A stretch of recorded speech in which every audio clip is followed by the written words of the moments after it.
बिस्मिल्लाहिर्रहमानिर्रहीम। मेरे प्यारे प्यारे बच्चों को मेरा प्यार भरा सलाम। अस्सलाम वालेकुम। मैं हूँ आपकी बायो टीचर और आप देख रहे हैं लर्न बायो बाय ट्रिक्स। ये मेरा यूट्यूब चैनल है। अगर आपको मेरी वीडियोस पसंद आती हैं तो आप मेरी वीडियोस को सब्सक्राइब करें ताकि आपको बर वक्त मेरी वीडियोस मिलती रहें। बच्चों, आप लोग जब स्कूल जाते हैं तो आप लोगों ने कभी गौर किया है कि ये जो घर छोटे छोटे घर जो है वो छोटे छोटे घर जो है वो किस चीज़ के बने हैं। छोटे छोटे घरों से लेकर बहुत बड़े बड़े बिल्डिंग्स तक ये सारे किस चीज़ के बने हैं? ब्लॉक्स के बने हैं, ईंटों के बने हैं। जैसे एक हथौड़ा लो, इस दीवार पे इसको दे मारो और इससे क्या निकलेंगे? ये दीवार टूट जाएगा और इससे ब्लॉक्स निकलेंगे जिसे हम क्या कहते हैं? ब्रिक्स यानी ईंटें। तो ये दीवार किस चीज़ का बना है? ये दीवार जो है ये ब्रिक्स यानी ईंटों का बना है। तो इसकी बेसिक यूनिट क्या है? ब्रिक्स हैं। तो बच्चों, आप लोगों ने सोचा होगा कभी और क्या है कि ह्यूमन बीइंग्स और प्लांट्स और बाकी ऑर्गेनिजम्स जो हैं वो भी ईंटों से बने हैं?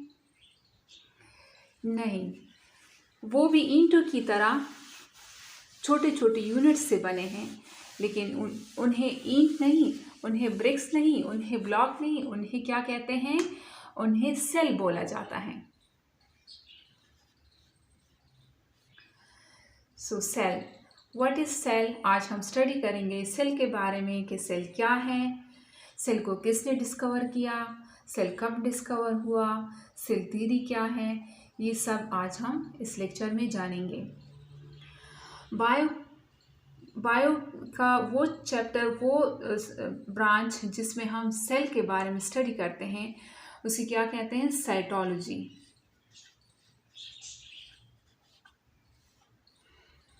साइटोलॉजी जैसे कोई ऑर्गेनिज्म जो है, छोटे छोटे ऑर्गेनिज्म से लेकर बैक्टीरिया से लेकर बड़े बड़े ऑर्गेनिजम्स, कम्प्लेक्स ऑर्गेनिज्म जैसे कि ह्यूमन बीइंग्स जो हैं उनकी सारी बॉडीज़ जो है वो किस चीज़ की बनी होती हैं? सेल की बनी होती हैं। जैसे कि ये प्लांट है, ये भी पूरा के पूरा सेल से बना है।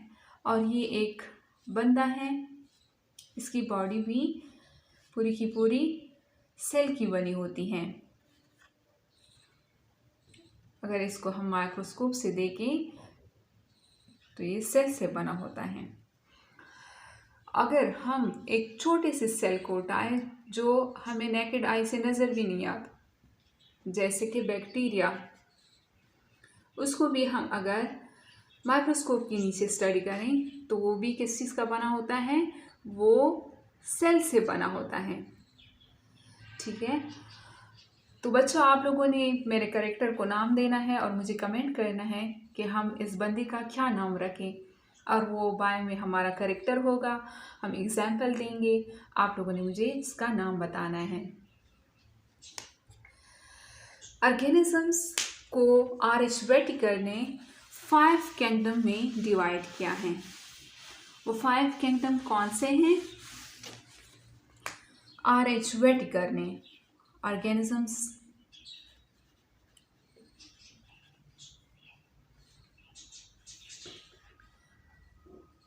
ऑर्गेनिज्म को डिवाइड किया है 5 किंगडम में। एक है Monera, second one is protista, third one is fungi, fourth one is Plantae and fifth one is animalia. नजर आ रहे हैं? एनिमेलिया। R.H. वेटिकर इस बंदे का नाम है। ये भी आप लोग नोट कर लें, ब्लैंक आ सकते हैं। वेटिकर 5 किंगडम क्लासिफिकेशन किसने दी? R.H. वेटिकर ने। तो इसने क्या कहा? इसने कहा कि हम पूरे के पूरे ऑर्गेनिजम्स जो हैं जो इस धरती पे मौजूद हैं उसको हम 5 किंगडम में डिवाइड करते हैं, जिसमें आता है एक kingdom Monera, kingdom Protista, kingdom fungi, kingdom Plantae और किंगडम एनिमिलिया। और किंगडम मोनेरा में जो है सारे के सारे बैक्टीरियाज आ जाते हैं। प्रोटेस्टा में जो है कुछ कैरेक्टरिस्टिक जो फंजाई में होते हैं और कुछ कैरेक्टरिस्टिक्स उसी ऑर्गेनिज्म में कुछ प्लांट के होते हैं और कुछ एनिमेलिया के होते हैं। तो उनको हम क्या कर लेते हैं, प्रोटेस्टा में डाल लेते हैं। प्रोटेस्टा एक डस्टबिन की तरह है,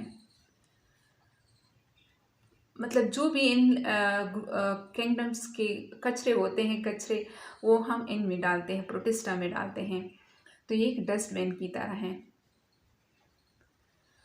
ठीक है। और ये सारे के सारे ऑर्गेनिजम्स किस चीज़ के बने हैं, सेल से बने हैं।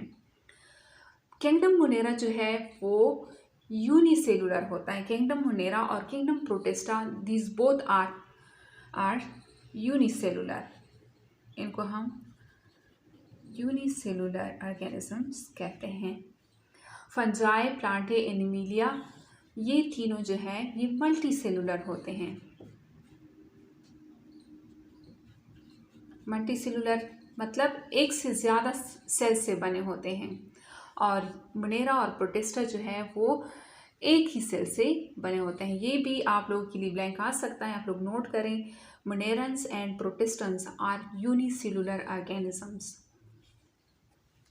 अब हम पढ़ेंगे सेल के बारे में कि सेल क्या है, सेल कैसे डिस्कवर हुआ, सेल को किसने डिस्कवर किया, ये सब अभी आगे टॉपिक में पढ़ेंगे। सबसे पहले, बहुत पहले ज़िचारियस जैनसन ने किस पे काम किया, ज़िचारियस जैनसन,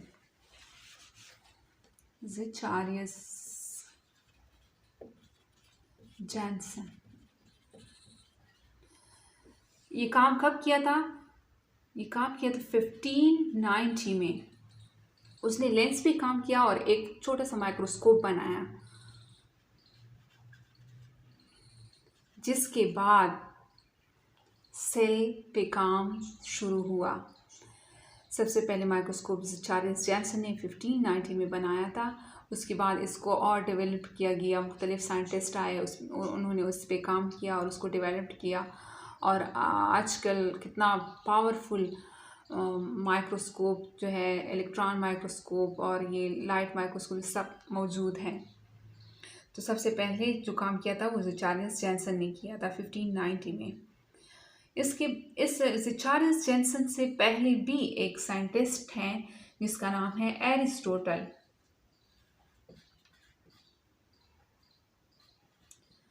एरिस्टोटल ने सबसे पहले सेल के बारे में एक कंसेप्ट पेश किया था। उसने क्या कहा था, उसने कहा था कि कोई ना कोई ऐसी चीज़ है जो प्लांट और एनिमल्स में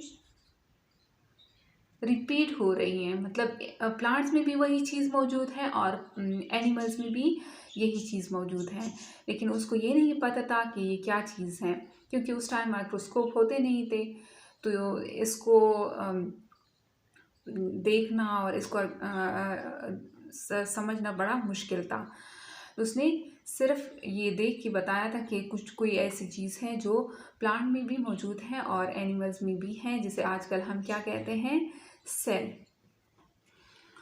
इसके बाद जो है सही से सेल डिस्कवर हुआ। तो हम साइंटिस्ट के नाम लिखेंगे, उनको हम ट्रिक्स से याद करेंगे और डेट वगैरह को भी हम याद करेंगे। सबसे पहले नाम जो साइंटिस्ट का आता है वो है रॉबर्ट हुक। रॉबर्ट हुक जो था उसने काम किया 1665 में। रॉबर्ट हुक ने सेल पे काम किया 1665 में। उसने एक डेड टिश्यू लिया, कॉर्क की जो टिश्यू होती है वो डेड होती है, जो प्लांट्स के बार्क होते हैं उसमें होती हैं। इसको हम एनाटॉमी में पढ़ेंगे। इसने 1665 में इसकी पतली सी लेयर बनाई और इसको माइक्रोस्कोप के नीचे रखा। और माइक्रोस्कोप के नीचे उसने क्या ऑब्जर्व किया, उसने ऑब्जर्व किया कि कोई ऐसी हनी कॉम्ब लाइक ब्लॉक्स हैं जो अंदर से खाली हैं, क्योंकि ये डेड सेल था और इसमें साइटोप्लाज्म प्रोटोप्लाज्म जो था वो क्या हो गया था, वो नहीं था, डेड हो गया था। तो इसने इसको क्या नाम दिया, इसने उसको सेला नाम दिया। सेला का क्या मतलब है, सेला जो है वो मॉन्क्स के क्वार्टर को सेला बोला जाता है। लैटिन में मॉन्क्स के क्वार्टर को सेला बोला जाता है, क्योंकि मॉन्क्स के जो कमरे होते हैं ऐसे छोटे छोटे कमरे बनाए गए होते हैं मॉन्क्स के लिए। मॉन्क्स को जानते हैं आप लोग, मजहबी टाइप के जो होते हैं, पादरी कहते हैं कि क्या कहते हैं उनको, जो मजहबी टाइप के होते हैं, ऐसे छोटे छोटे इनके कमरे होते हैं। तो इसको नाम क्या दिया गया, सेला। चूंकि इसके नाम में हुक है, हुक से हम याद करेंगे एक ट्रिक। हुक किस चीज़ को कहते हैं, हुक जो है कपड़े लटकाने के लिए हम हुक इस्तेमाल करते हैं, कुंडी, और फिश पकड़ने के लिए भी हुक इस्तेमाल करते हैं। कोई भी चीज़ जो ऐसे वो हो जिसे हम लटकाते हैं उसके लिए हुक का इस्तेमाल करते हैं। तो हुक किस चीज़ का बना होता है, या तो प्लास्टिक का बना होता है या स्टील का बना होता है। तो प्लास्टिक और स्टील जो है वो किस चीज़, वो क्या चीज़ है, वो नॉन लिविंग चीज़ें हैं। तो सबसे पहले रॉबर्ट हुक ने नॉन लिविंग सेल देखा। ठीक है, आप लोग को ये ट्रिक याद रहेगा। तो सबसे पहले नॉन लिविंग सेल किसने देखा था, रॉबर्ट हुक ने, क्योंकि ये डेड टिश्यू है। फिर उसके बाद नाम आता है, इसको नाम दिया था सेला। सेकंड नंबर पे आता है एंटोन वॉन लीवेनहुक। देखो इसके नाम में भी लीवेनहुक है, इसके नाम में भी हुक है, और इसने कब किया था काम, 1675 में, इसके 10 साल बाद। लेकिन बच्चों आप लोगों ने कंफ्यूज नहीं होना कि इसके नाम में भी हुक है, इसके नाम में भी हुक है।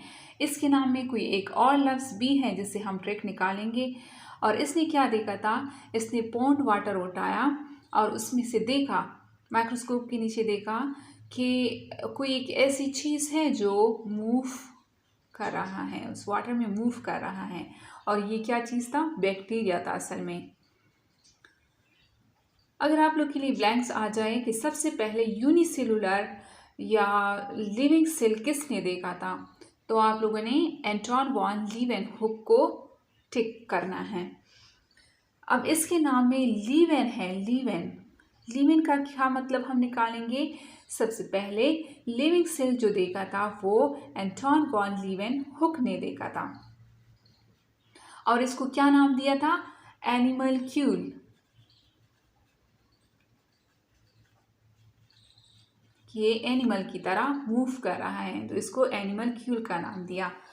थर्ड में जो आता है वो है रॉबर्ट ब्राउन।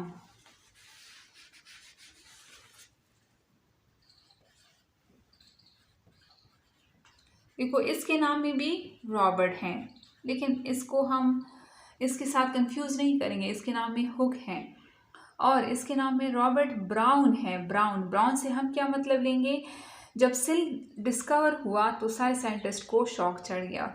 सारे अब देखने आ रहे हैं कि सेल में क्या है, सेल किस तरह बना हुआ है, किस चीज़ का बना हुआ है। तो इसने भी स्टडी करना शुरू किया। तो इसने सेल के अंदर देखा कि कोई एक ऐसी चीज़ है जो सेल में मौजूद है, और इसने इसको क्या नाम दिया, न्यूक्लियस। इसको हम ट्रिक्स याद करेंगे। ब्राउन का मतलब है ब्राउनी, कोई केक है जैसे कप केक होता है, उसमें ब्राउन सब कुछ लगा होता है, ब्राउनी है ये। तो रॉबर्ट ब्राउन ने ब्राउनी देखी, सेल के अंदर ब्राउनी देखी, जिसे क्या कहते हैं, न्यूक्लियस। और इसने ये कब देखा, 1831 में। इसने 1831 में, रॉबर्ट ब्राउन ने 1831 में एनिमल सेल में क्या देखा, न्यूक्लियस। अब 4th नंबर पे जो आता है वो है दुजारदिन। लेकिन दुजारदिन का हम नाम इसलिए नहीं रखते क्योंकि दुजारदिन के बाद दुजारदिन ने सबसे पहले प्रोटोप्लाज्म को देखा, लेकिन उसको नाम किसने दिया था? पुरकिंजे ने। तो हम पुरकिंजे का नाम लिखते हैं। अगर आप लोगों ने लिखना है तो आप लोग लिख सकते हैं दुजारदिन ने सबसे पहले 1838 में क्या देखा सेल के अंदर? कि सेल जो है वो कोई लिक्विड मटेरियल है, उससे बना है, प्रोटोप्लाज्म। लेकिन इसको नाम किसने दिया था और इस पे काम फिर दोबारा किसने किया? पुरकिंजे ने। तो पुरकिंजे का नाम आता है पुरकिंजे। और इसने कब नाम दिया इसको? 1839 में। ठीक है, इसने 1838 में इसको देखा था और इसने जो काम किया 1839 में। पुरकिंजे ने क्या कहा कि सेल जो है वो किस चीज़ का बना होता है? सेल के अंदर ऐसे लिक्विड मटेरियल्स हैं जिसे हम क्या कहते हैं? साइटोप्लाज्म। और ये लिक्विड मटेरियल जो है वो न्यूक्लियस के सेंटर में भी मौजूद है। ये न्यूक्लियस है और ये सेल का अंदर वाला हिस्सा है जिसे क्या कहा? साइटोप्लाज्म। और न्यूक्लियस के अंदर जो मटेरियल होता है उसे न्यूक्लियोप्लाज्म कहा जाता है। न्यूक्लियोप्लाज्म प्लस साइटोप्लाज्म को मिला के क्या बनता है? प्रोटोप्लाज्म। बच्चे इसमें भी बहुत कंफ्यूज होते हैं कि न्यूक्लियस के अंदर जो होता है उसको क्या कहते हैं और सेल के अंदर साइटोप्लाज्म क्या होता है और प्रोटोप्लाज्म क्या होता है।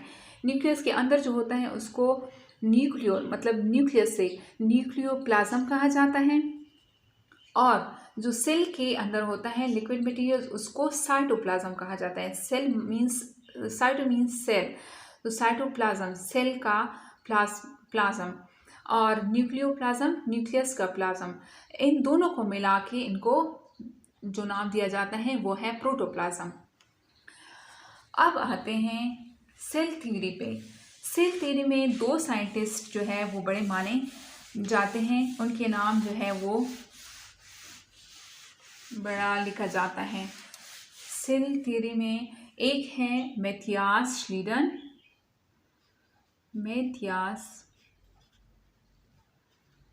श्लीडन,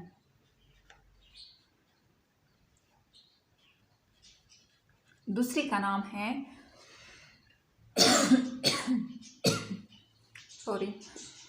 थियोडर श्वान।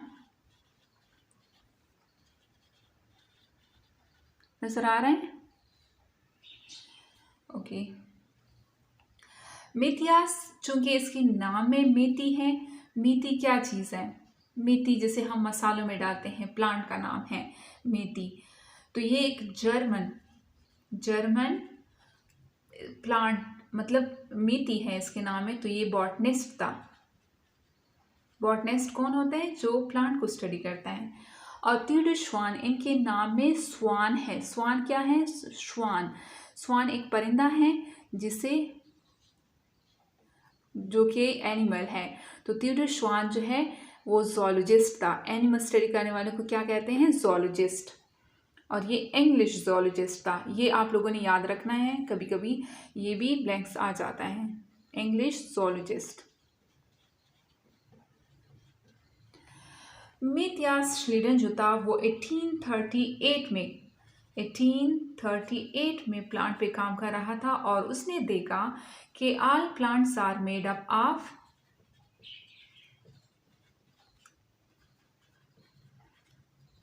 सेल। सेम इसी दौरान तकरीबन 1839 में थियोडर श्वान ने देखा कि, और ये नर्व सेल्स पे काम कर रहा था, इसने देखा कि all animals are made up of sales.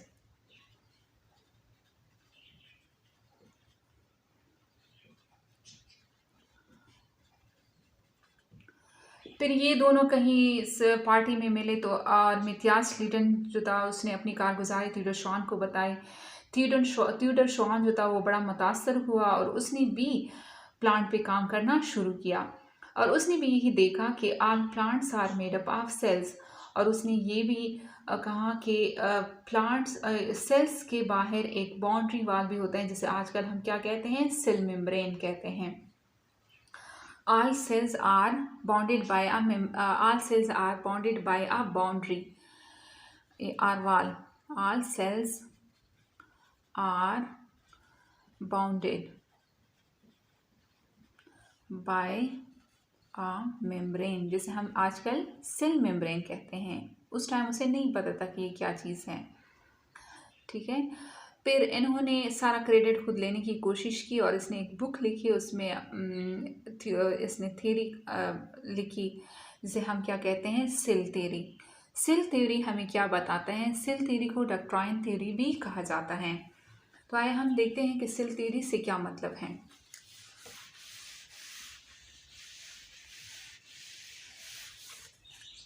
Cell theory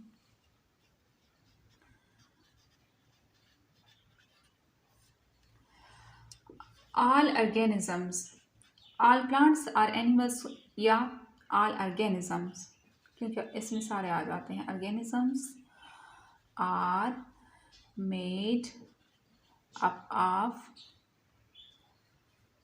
cells. Number 2, cells are the basic unit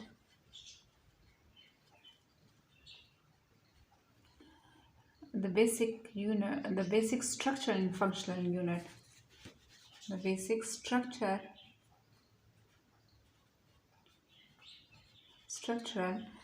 and functional unit.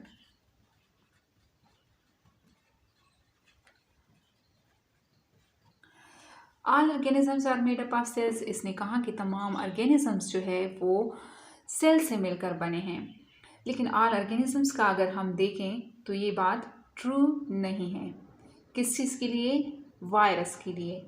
Virus जो है वो उनकी बॉडी जो है वो ए सेलुलर होती हैं, तो वायरस जो है वो एक्सेप्शन है। उसने सेल थ्योरी को कबूल ही नहीं किया। वायरस जो है वो सेल थ्योरी को एक्सेप्ट नहीं करता, तो वायरस जो है वो एक्सेप्शनल है इस केस में। अगर वायरस का जिक्र आए तो आप लोगों ने उनको सेलुलर नहीं लिखना। वायरस की बॉडी जो है वो ए सेलुलर है, मतलब उसकी बॉडी जो है वो सेल से नहीं बनी हुई है। थर्ड में तीसरे साइंटिस्ट का नाम आता है, क्या नाम है उसका, रुडोल्फ वर्शो।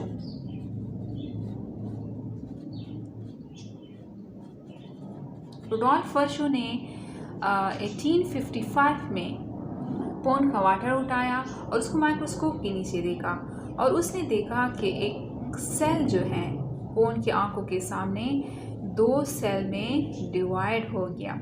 तो उसने अपने लैंग्वेज में इसको क्या कहा, और ये क्या था, बैक्टीरिया था असल में, वो 2 बैक्टीरिया में डिवाइड हो गया। तो वो बड़ा हैरान हुआ, तो उसने अपने ही अल्फाज में कहा, ओमनी सेलुला ई सेलुला,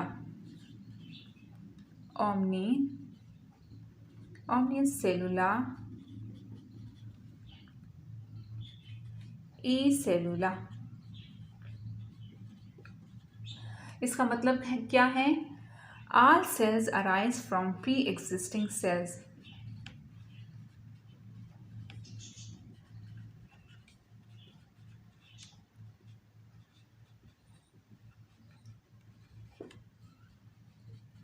इसने कहा कि तमाम सेल्स जो है वो पहले से मौजूद सेल से बने हुए हैं। रुडोल्फ वर्शो ने ये तो बता दिया कि तमाम सेल्स जो है वो पहले से मौजूद सेल से बने हुए हैं, लेकिन उसने ये नहीं बताया कि पहला सेल कहाँ से आया। तो इस पे एक्सपेरिमेंट किया था कि इसने, पहले लोग ये मानते थे कि कोई एक एबायोजेनेसिस की थ्योरी को मानते थे कि नॉन लिविंग चीज़ों से जो है वो लाइफ ओरिजिनेट होती हैं। जैसे नाइल के पानी में, नाइल के साहिल पर मेंढक बन जाते हैं मिट्टी से और उसके एनवायरनमेंट से, और इसी तरह मेंढक बन जाते हैं, एलिगेटर्स वगैरह बन जाते हैं, लेकिन ऐसा नहीं था। इसको प्रूव किया था कि इसने, जो सबसे जिसे हम फादर ऑफ बायोलॉजी भी कहते हैं, कौन था, लुइस पास्चर। उसने एक एक्सपेरिमेंट किया, निक स्वान एक्सपेरिमेंट, जिसमें उसने प्रूव किया कि तमाम ऑर्गेनिजम्स जो है वो पहले से मौजूद ऑर्गेनिज्म से वजूद में आते हैं। तो ये पहले से मौजूद ऑर्गेनिजम्स वो कहाँ से आए, इसको भी हम इंशाल्लाह उसमें पढ़ेंगे एवोल्यूशन में। और अगर हम कुरान को देखें, उसमें भी यही ज़िक्र है कि हज़रत आदम अलैहिस्सलाम को जो है वो मिट्टी से बनाया गया। तो मिट्टी में क्या है, अगर हम उनको स्टडी करें तो वो सारी चीज़ें जो है जैसे कि कार्बन, हाइड्रोजन, ऑक्सीजन, सारे मिनरल्स जो है वो मिट्टी में मौजूद हैं। और लाइफ जो है हम उसको पढ़ेंगे कि लाइफ किस तरह ओरिजिनेट हुई, और लाइफ जो है वो इन ही मिनरल्स से ओरिजिनेट हुई हैं। तो अगर कोई कुरान को समझ के पढ़ेगा तो उनको ये समझ में आ जाएगा कि लाइफ जो है वो किस तरह बनी, और इसको माइक्रोस्कोप से बहुत सालों पहले अल्लाह ने कुरान में बयान किया हुआ है कि किस तरह ज़िंदगी जो है वो बनी है। तो बच्चों, आप लोग को समझ में आ गया होगा, उम्मीद करती हूँ। अगर आप लोग को मेरी वीडियो पसंद आती हैं तो आप लोग मुझे कमेंट करें, और अगर आप लोग चाहते हैं कि मैं इससे भी अच्छा पढ़ाऊँ या कोई आप लोग मेरे उसमें से वो देते हैं, मशवरा देना चाहते हैं, तो आप लोग मुझे कमेंट करें। मैं कोशिश करूँगी कि आप लोगों को अच्छे से अच्छे वीडियोस प्रोवाइड करूँ। अल्लाह हाफिज़।